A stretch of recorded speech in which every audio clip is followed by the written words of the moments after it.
Cinema టికెట్ల కోసం హీరోలకి పనేంటి? హీరోలు ఎందుకు రావాలి? అది మాకు ఇష్టం లేదు.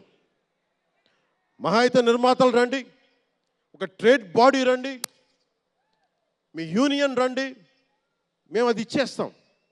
అంతేగాని హీరోలు వచ్చి మాకు నమస్కారాలు పెట్టాలి అంత ఒక లో లెవెల్ వ్యక్తులం కాదు మేము. దీన్ని ఎక్కడి నుంచి నేర్చుకున్నాం?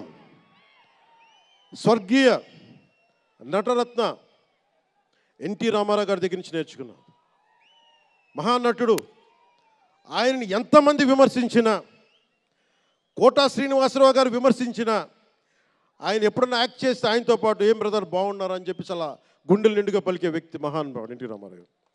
ఇంత తెలుగుదేశం పార్టీ ఎన్టీ రామారావు అన్నిసార్లు ముఖ్యమంత్రిగా ఉన్నప్పుడు కూడా ఎప్పుడు ఘట్టంనేని కృష్ణ గారు కాంగ్రెస్లో ఉండి కూడా కనిపిస్తే ఇద్దరు ఆప్యాయంగా మాట్లాడుకునే వాళ్ళు. ఎన్టీ రామారావు